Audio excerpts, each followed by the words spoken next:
이제 오늘 하나님께서 우리에게 주신 오늘 설교 말씀 전합니다. 오늘은 고린도전서 12장의 말씀입니다.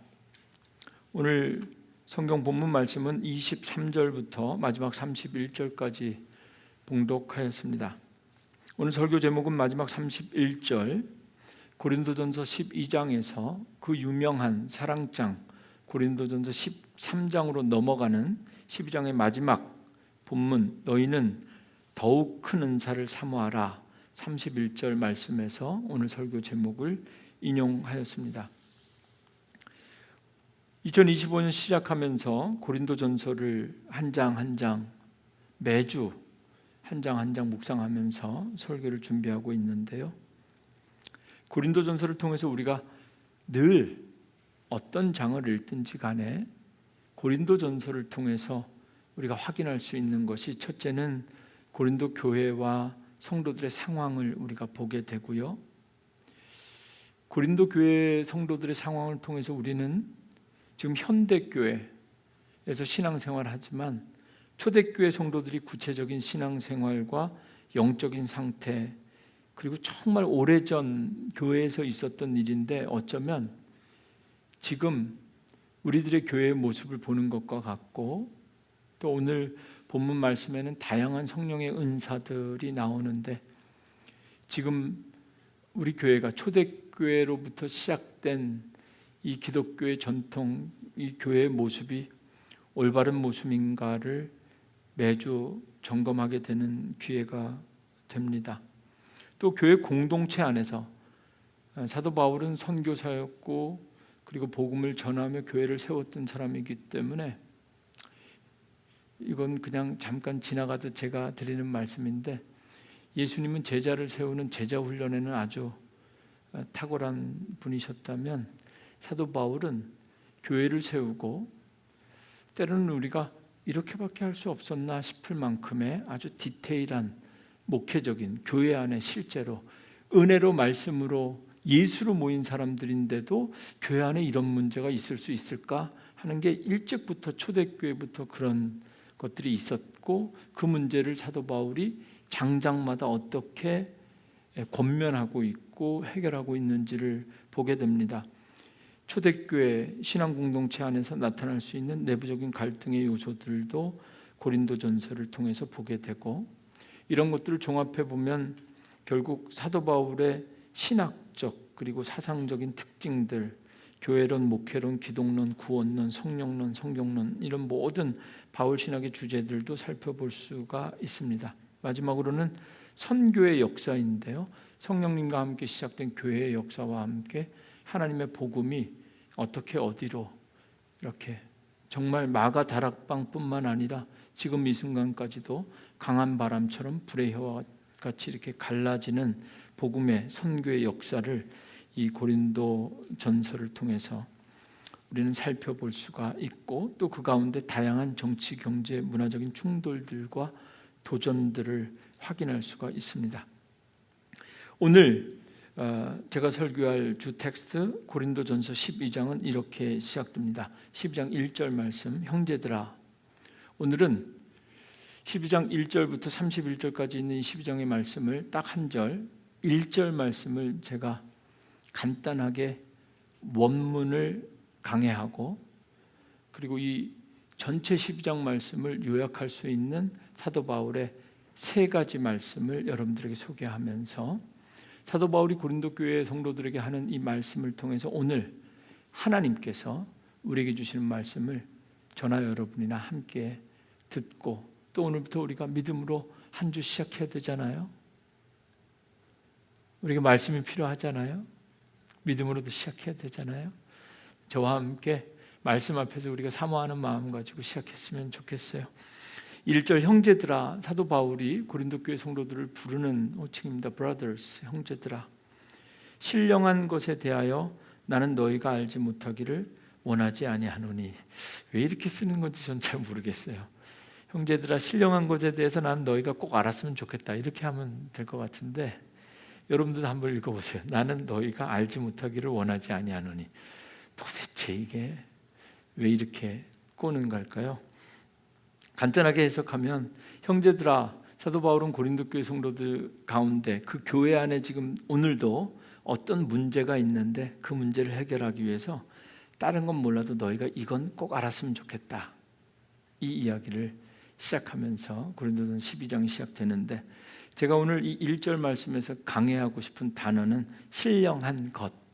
한국말로도 이렇게밖에 번역할 수 없었을까 싶은데 언어를 찾아보니까 이렇게밖에 번역할 수 없었겠구나 하는 이해를 제가 하게 됐어요. 신령한 것, 성령과 관련된 건데 꼭 이렇게 신령한 것이라고 표현했을까? 원어를, 헬라어를 살펴보니까 원래는 이 신령한이라는 이 단어, 헬라어가 푸뉴마티코스라는 원어입니다. 신령한, 거룩한, 성령스러운 이런 느낌. 한국말로는 정확하게 떨어지는 게 없을 것 같아요. 제가 볼 때도 신령한, holy. 그러니까 오늘 이 고린도전 12장은 성령에 대해서 언급하고 있는데 영어로 번역되는 과정에서도 Spirit of God 이렇게 번역하는 부분이 있고, 똑같은 건데도 Holy Spirit 이렇게 번역하는, 그래서 한 번쯤 영어 성경으로 읽으면 굳이 이렇게 통일시키지 않는 어떤 의도가 있는 건 아닌가, 이런 궁금증도 가질 수 있는데요. 헬라어 원어로 살펴보면 신령한, 거룩한 이란 의미를 가진 헬라어 퓨뉴마티코스가 여기 1절 형제들아 다음에는 퓨뉴마티콘이라는 형태로 그 헬라어 원어가 바뀌어 있는데요. 그 헬라어 문법에 따라서 그 단어를 찾아보니까 참 신기한 것은, 신기하면서 애매하더라고요. 퓨뉴마티코스라는 단어가 원형인데 이것이 이 1절 말씀에는 퓨뉴마티콘으로 바뀌었고, 이 원형이 이렇게 바뀌는 헬라어 문법을 찾아보니까 두 가지라서 헷갈립니다. 첫째는 이게 남성형으로도 쓰이고 중성형으로도, 우리가 지금 헬라어 문법을 잘 몰라서 그러는데 헬라어 용법으로는 이 퓨뉴마티콘이라는 것이 남성형으로 쓰일 때는 사람이 됩니다. 그래서 형제들아, 신령한 것을 형제들아, 성령을 받은 사람들에 대해서는 내가 성령을 받은 사람들이 어떤 사람들인지 내가 너희들에게 얘기하겠다, 이렇게 번역할 수가 있고요. 똑같은 헬라어인데 이 단어는 남성형이나 중성형이나 형태가 똑같다는 게 문제입니다. 그러니까 이게 남성형일 때는 신령한 것을 아마 한국말로 번역할 때 대한성서공회에서 자신 있게 형제들아, 성령을 받은 사람들에 대하여 내가 너희에게 알지 못하기를 원하지 아니하노니, 이렇게 번역했을 것 같은데 이게 남성형인지 중성형인지를 사도 바울에게 물어보기 전에는 아무도 모르니까 중성형으로 바뀌면 사람이 아니라 성령의 은사로 바뀌게 됩니다. 성령의 선물. 그래서 오늘 아마 이 영어 번역본은 NIV 성경인 것 같은데요, 두 번째 중성형의 기초에서 영어 성경 spiritual gift, 이렇게 신령한 것. 아마 이 한국말도 사람보다는 신령한 것 이렇게 읽으면 사람이 아니라 물건, 어떤 기프트에 더 가까운 그런 번역임을 알 수가 있습니다. 그래서 좀 애매모호한데 사실은 이 고린도전 12장 전체를 읽어보면 사도 바울은 참, 저는 이거 개인적인 제 오피니언입니다. 참 사도 바울은 기가 막힌 사람이구나, 학문적으로나 신학적으로는 참 높구나. 처음에 이게 중성형인지 남성형인지 좀 여기다가 각주를 달든지 정확하게 좀 더 힌트를 줘야 되는 거 아니야? 이렇게 언어를 읽을 땐 그런 느낌이 들었는데요, 이 고린도전 12장 전체를 다 읽었더니 이 두 가지를 다 얘기하더라고요. 그래서 오늘 우리는 이 고린도전 12장을 통해서 우리가 알게 되는 건 성령을 받은 사람들의 특징, 그리고 성령을 받는다는 것은 성령께서 누군가에게 역사하고 임재할 때 나타나는 삶의 변화뿐만 아니라 성령께서 그런 변화를 일으키기 위해서 주는 기프트, 아마 우리에게는 성령의 은사라는 단어가 더 익숙할 수 있는데 원어적으로는 카리스마, 그래서 선물, 영어로는 그냥 기프트 이렇게 번역되는 것, 이 두 가지를 12장을 통해서 우리는 오늘 확인할 수가 있습니다. 결론부터 말씀드리면 고린도전서 12장의 주제는 성령입니다. 성령 받은 사람들 또는 성령의 선물, 은사가 될 것입니다. 성령을 받은 사람들과 성령의 선물에 대해서 사도 바울은 고린도전서 12장에 이야기하고 있습니다. 여기에 결론을 하나 더하면 제가 내린 결론인데요, 고린도전서 12장은 형제들아 신령한 것 퓨뉴마티콘에서 시작해서 마지막 뭘로 끝나냐면 교회로 끝납니다. 성령에 대한 기독교 역사에서 교리적으로 그리고 신학적으로 성령의 존재를 증명해야 될 필요도 있고, 또 성령의 임재와 역사 순간 여러 가지 성령론과 관련된 주제들이 참 많은데요, 특별히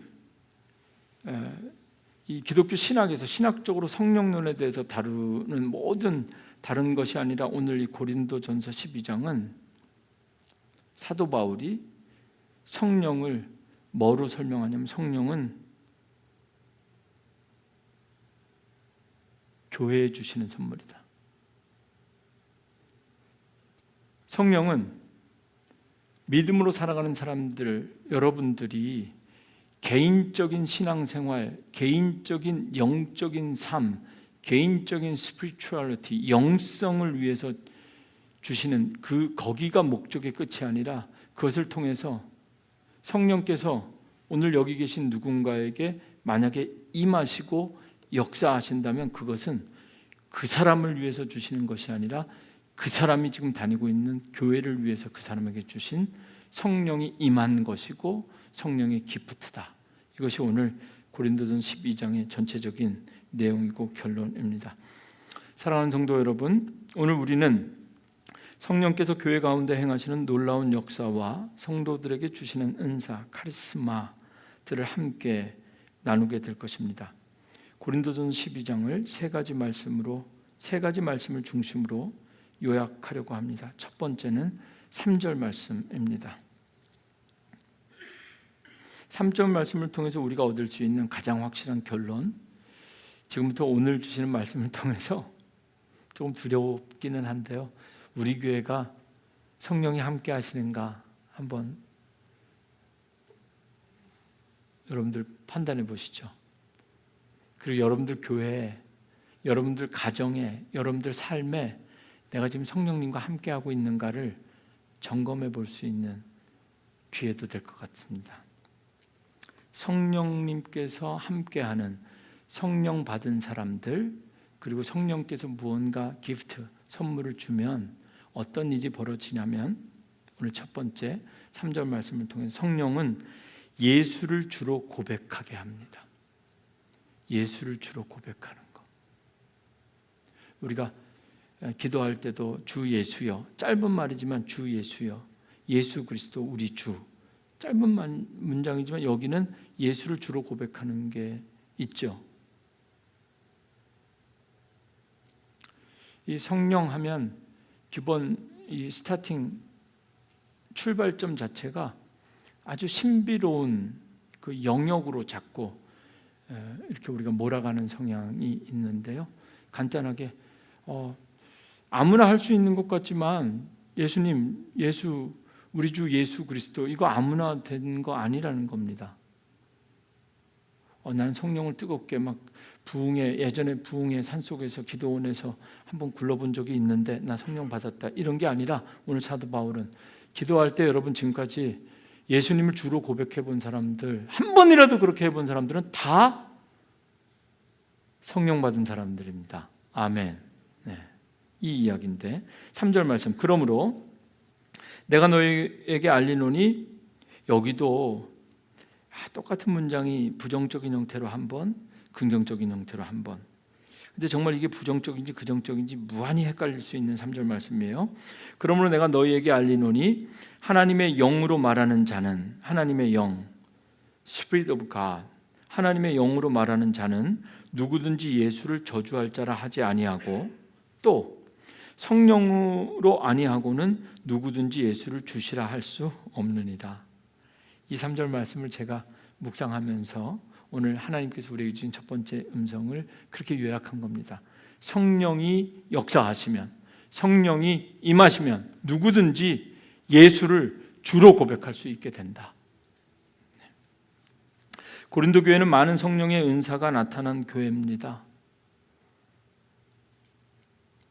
고린도 교회는 성령의 은사가 없어서 문제가 아니라 성령의 은사가 나타났는데 그 성령의 은사를 서로 비교하면서 어떤 사람은 내가 받은 은사는 성령께서 주신 은사가 확실합니다.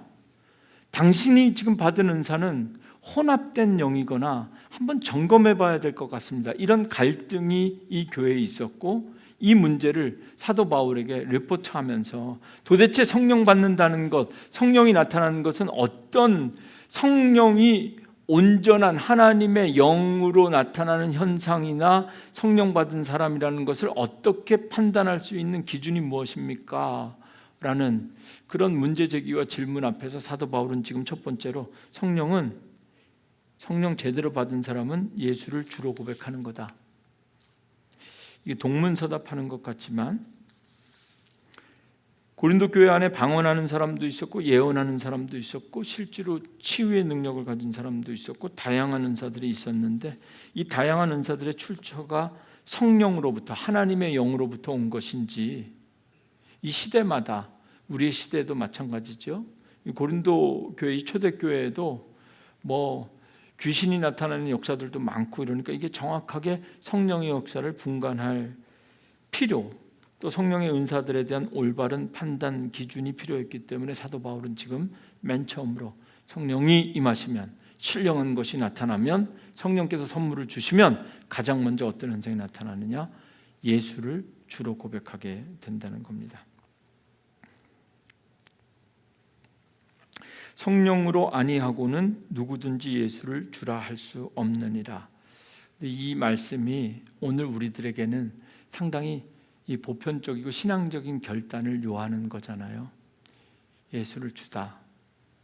그리고 아까 조금 좀 안도하시는 것 같으시던데요. 기도할 때 예수님을 주로 한 번이라도 고백해 본 분들은 다 뜨겁거나 차갑거나 여러분들은 다 이미 성령 받은 사람들이 내가 성령 받았구나. 일단 이렇게 생각할 수 있어서 일단 좀 안도가 되는데요. 예수를 주로 고백한다고 할 때 이 주는 헬라어로 큐리오스입니다. 이 큐리오스는 로마 시대 황제에게만 붙일 수 있는 호칭입니다.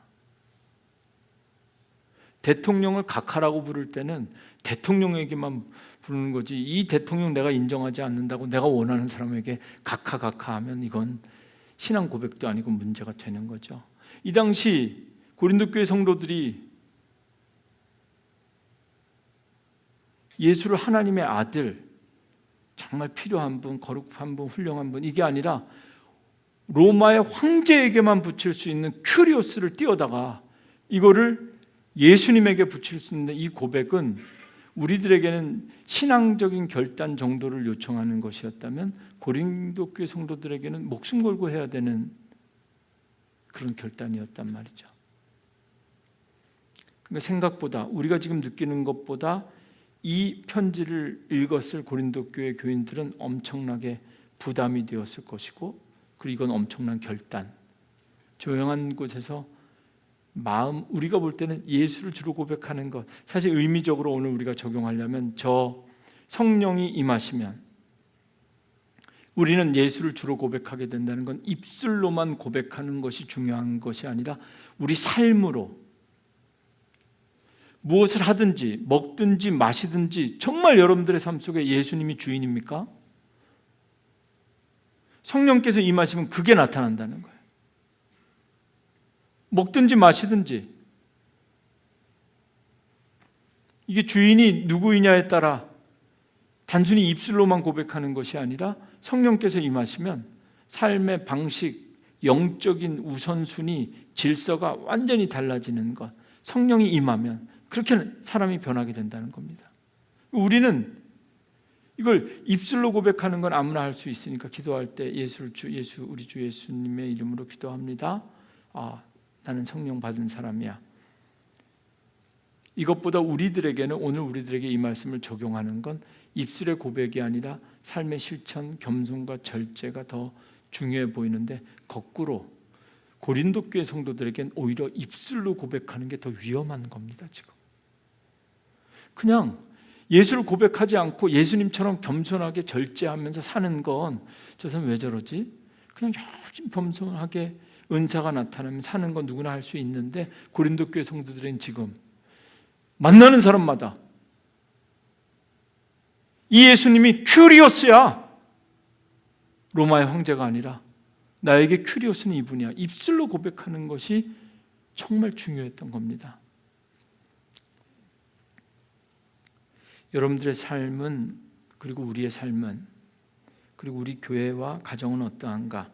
예수님을 나의 주로 고백하는 믿음은 성령의 역사로 말미암은 은혜입니다. 우리가 예수님을 믿고 따를 수 있는 것도 전적인 하나님의 은혜인데요, 저는 정말 지난주에도 만나서 식사는 할 수 있는데 교회는 나오지 못하는 분들을 여러 분 만났어요. 약속을 잡고 만났어요. 3분 만났는데 오늘 1분 나오셨네요. 감사하고. 그러면서 목회를 하면서 제가 경험하는데요, 하나님을 아버지라 고백하는 것도 성령님이 역사해야 가능합니다.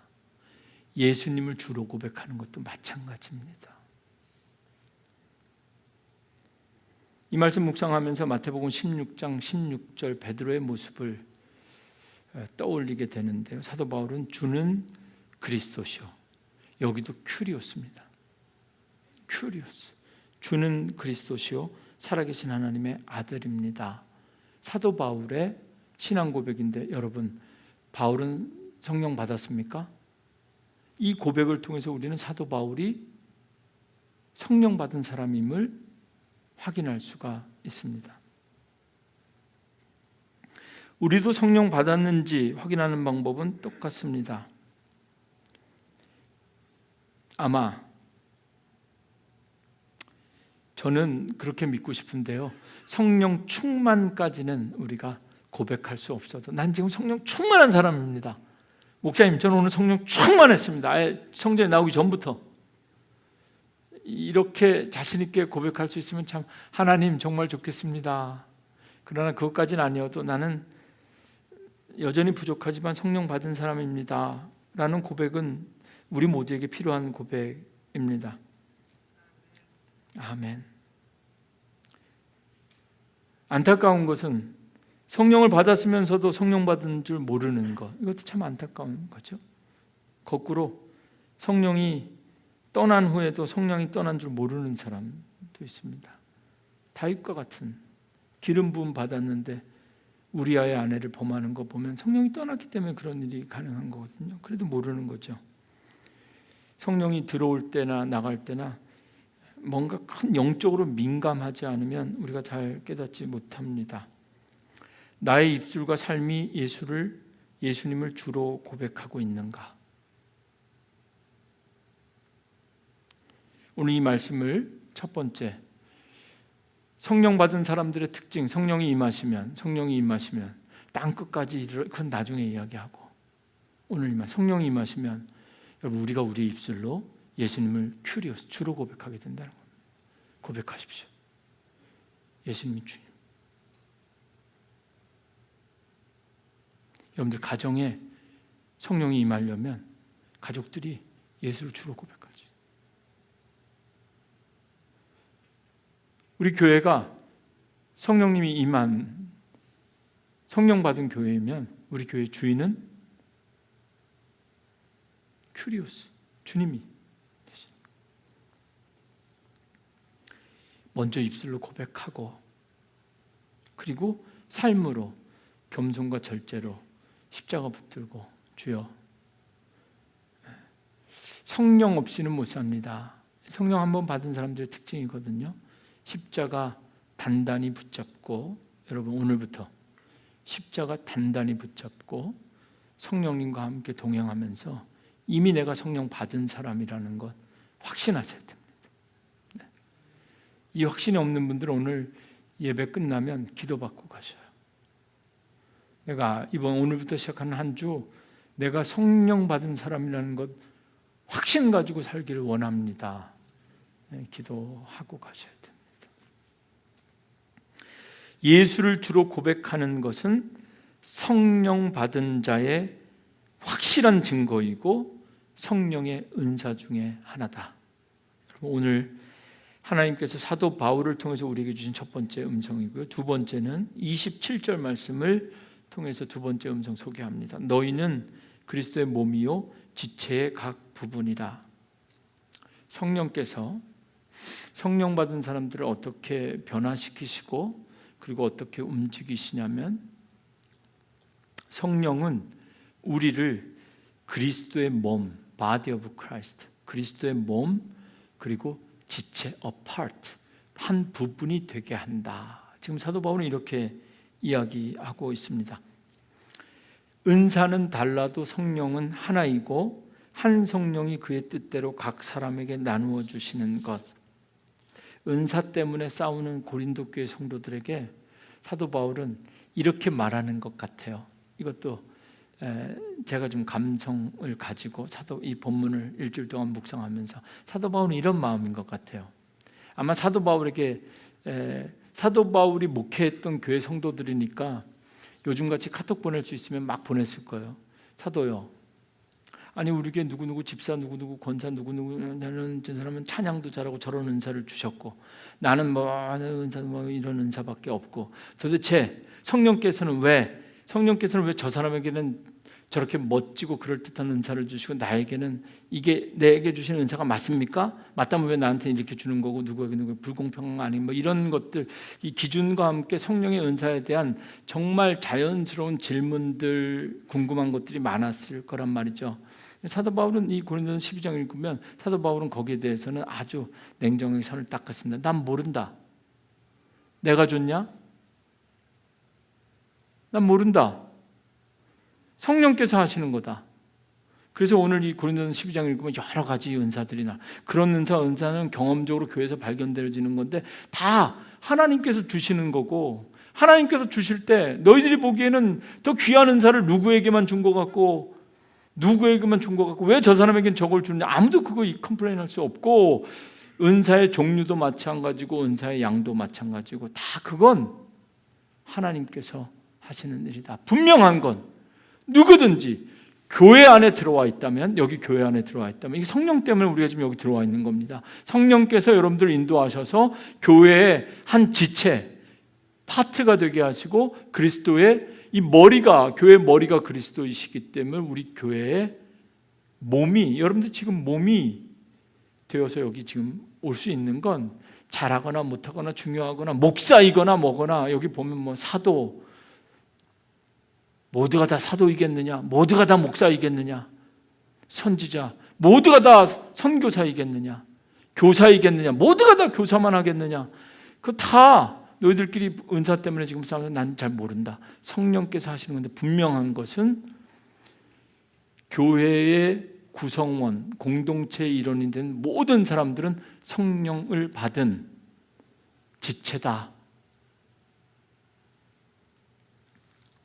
몸이라는 표현은 단순한 비유가 아니라 사도 바울에게는 실체, 유기적인 연합과 기능적인 커넥션을 의미합니다. 교회는 그리스도께 붙어있는 사람들.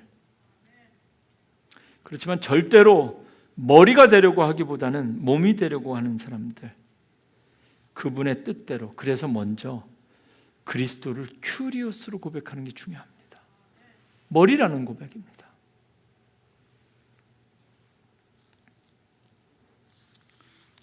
오늘 이 27절 말씀 짧지만 두 가지 고백, 중복되는 고백입니다. 너희는 성령을 경험한 너희는 성령의 은사를 받은 너희는 그리스도의 몸이 되었고 그리스도의 몸이 된다는 것은 각 지체, a part of it, 파트가 되었다. 지체의 각 부분이라 지체는 몸의 각 부분, 손, 발, 눈, 귀 이런 것들을 의미하는 겁니다. 교회는 그리스도의 몸이며 성도는 그 몸의 지체, 각 부분입니다. 사도 바울에게 있어서 성령은 인간 누구누구가 교인, 교회의 어떤 직분이든 기능이든 교인 성도로 변화하게 하는 것, 인간 하나를 그리스도인으로 만드는 것, 그게 바로 성령의 역사이고 성령의 선물이다. 서로 비교하거나 열등감을 가질 필요도, 우월감을 가질 필요도 없고, 그러나 반드시 연결되어야 한다는 것. 각 지체의 각 부분이 서로 연결되어야 하고, 그렇게 연결된 모든 지체가 머리이신 그리스도의 몸을 이루는 것. 사실 사도 바울에게는, 사도 바울 신학적 입장에서 성령론은 교회 없이는 설명할 수 없는,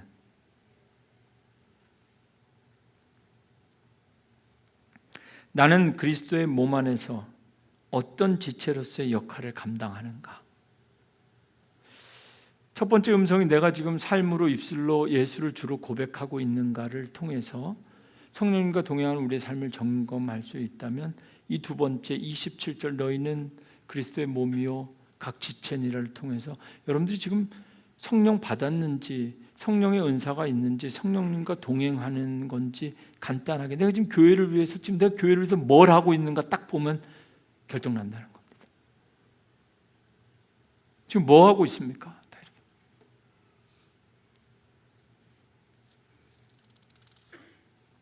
빈자리를 채우는 것도 지체인 것은 확실합니다. 고린도전서 12장 27절, 제가 그냥 제 믿음으로 한 번 더 번역한다면, 너희는 소중한 지체다. 너가 할 일이 있다. 교회를 위해서. 그리고 너가 지금 다니는 그 교회가 그리스도의 몸이다. 지금 사도 바울 이렇게 이야기하고 있습니다. 우리가 겸손하게 그리고 감사하며 서로 협력하며 그리스도의 몸인 교회를 세우는 것. 28절 말씀에 사도 바울은 하나님이 교회 중에 몇을 세우셨으니, 첫째는 사도요, 둘째는 선지자요, 셋째는 교사요. 왜 갑자기 첫째, 둘째, 셋째 가다가 넷째는 없고 다음으로 바뀐지는 잘 모르겠어요. 그 다음은 능력을 행하는 자요, 또 그 다음은 병 고치는 은사와 서로 돕는 것과 다스리는 것과 각종 방언 말하는 것이라. 방언이 바울이 이야기하는 은사 중에는 꼴찌인데요. 다시 한번 제가 순서를 정해보면, 첫째는 사도, 둘째는 선지자, 셋째는 교사, 넷째는 능력, 다섯째는 치유, 병 고치는 자, 여섯째는 돕는 것. 저는 여기서 참 은혜 받았어요. 돕는 것도 은사라는 거 믿으십니까? 이게 성령께서 이 선물을 주셔야 돕는 배필이 되는 거예요.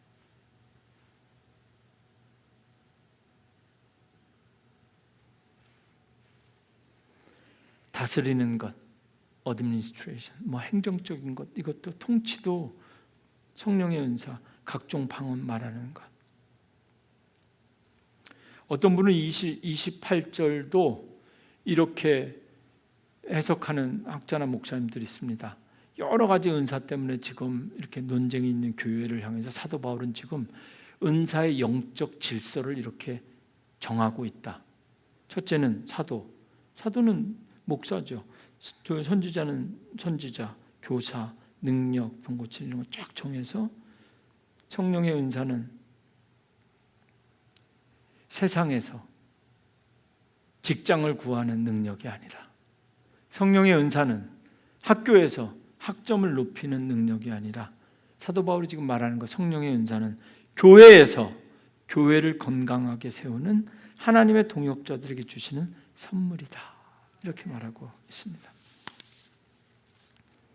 성령의 은사는 그 순서와 다양성 속에 하나님의 질서가 있다는 것도 우리가 다 이해할 수 없지만, 첫째, 둘째, 셋째 이런 것들을 통해서 사도 바울은 강조하고 있습니다.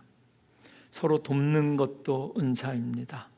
성령의 역사가 무질서하거나 신비로운 영역에서 감정적 충동이 아닌, 어쩌면 우리가 살아가는 인간의 감정보다도 가장 계획적이고 치밀하게, 그리고 체계적으로 그렇게 교회를 조직적으로 세워나가는 하나님의 역사임을 사도 바울은 강조하고 있습니다. 성령께서 교회를 질서 있게 세우시고 각 사람을 독특한 은사와 직분자로 사용하셔서 그리스도의 몸된 교회를 하나 되게 하신다는 것, 이게 바로 영적인 진리 27절 28절뿐만 아니라 고린도전서 12장 전체를 통해서 사도 바울이 강조하고 있습니다. 여러분, 다시 한번 이 두 번째, 내가 지금 교회를 위해서 오늘 주일 이 예배를 위해서 내가 지금 뭐 하고 있지? 뭐 했지? 내가 지금 교회에서 막 감당하고 있는 지체로서 여러분 지금 손입니까? 발입니까?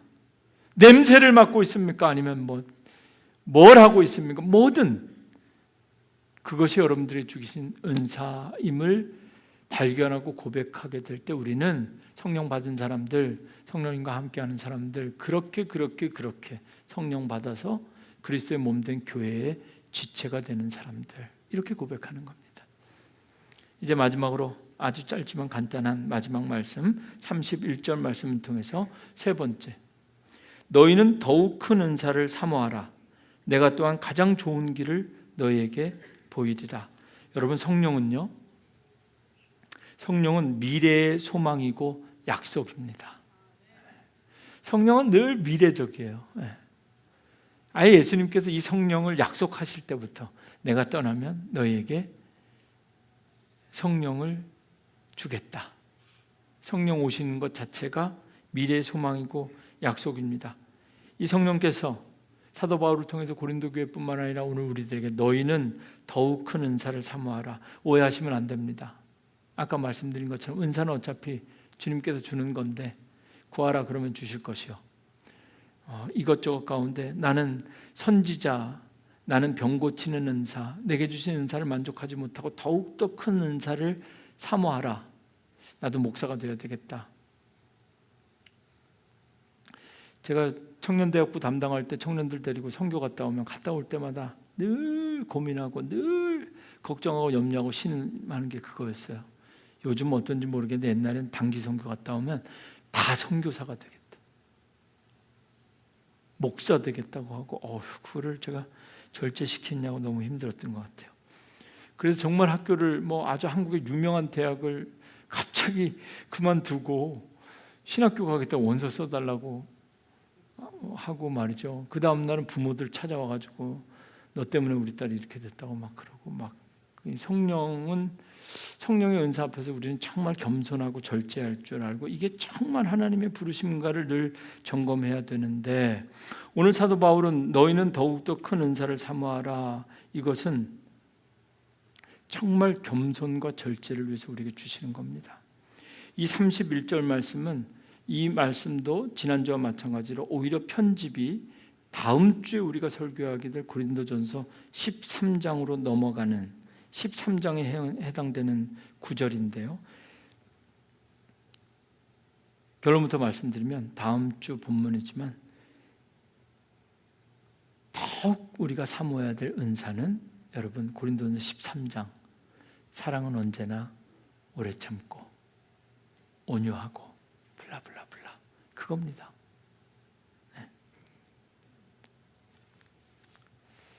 고린도전서 13장에서 사도 바울은 사랑이 없으면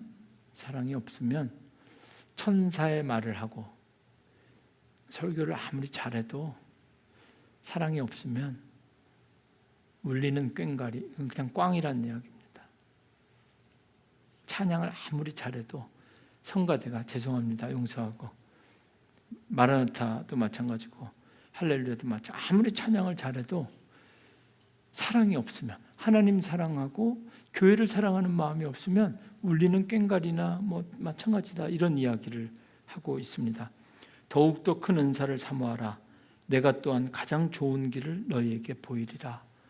고린도전서 12장은 성령의 은사, 기프트에 대해서 이야기하는데 더욱더 큰 은사를 사모하라. 내가 가장 좋은 길을 너희에게 보이리라. 오늘 마지막 이 말씀이 오늘 설교 제목입니다. 너희는 더욱 큰 은사를 사모하라. 우리 일남성교회, 오늘 헌신하는 일남성교회 회원들이 더욱더 큰 은사를 사모하는 일남성교회가 되기를 원합니다.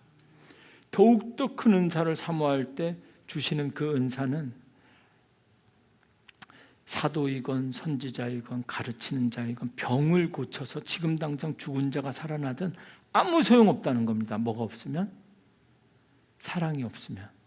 근데 이 사랑은요, 갈라디아서를 읽어보면 성령의 9가지 열매 가운데 첫째입니다. 교회가, 가정이, 여러분들 비즈니스가, 여러분들 자녀가 여러분들에게 주신 성령의 은사대로 사는 사람들의 열매가 되어야 된다는 겁니다. 우리가 더욱더 큰 은사를 사모할 때 성령, 하나님의 영이 우리에게 임하시면 우리가 하나님을 온전히 사랑하게 되고, 여러분, 하나님이 잘 안 믿어지는 분들은 다른 방법이 없습니다. 하나님을 사랑하는 방법밖에 없습니다. 네. 교회도 마찬가지, 그리고 여러분의 선교회, 또 여러분들이 지금 맡은 교회 그 자리도 마찬가지입니다. 교회를 사랑하는 자들이 주님을 사랑하게 되고, 주님을 사랑하는 자들이 내게 주신 교회를 사랑할 수 있는 마음이 생기리라 믿습니다. 오늘 주신 고린도전서 12장을 통해서 3가지 본문 말씀 소개하였습니다. 성령이 아니고서는 누구든 예수를 주라 시인할 수 없다. 너희는 그리스도의 몸이다. 지체의 각 부분이다. 너희는 더욱 큰 은사를 사모하라. 내가 또한 가장 좋은 길을 너희에게 보이리라. 저와 함께 결단하시면 좋겠어요. 마음속으로 살짝 따라 하셔요. 내가 받은 선물, 하나님 내게 성령의 은사 주셔서 감사합니다. 깨닫고 감사하겠습니다. 2번째는 내게 주신 선물, 은사를 그리스도의 몸된 교회를 세우는데 사용하겠습니다. 3번째, 하나님의 나라와 교회를 위해 더욱 큰 은사, 성령으로 시작해서 사랑으로 충만한 그런 교회가 되기를 주님의 이름으로 축원합니다. 기도하겠습니다.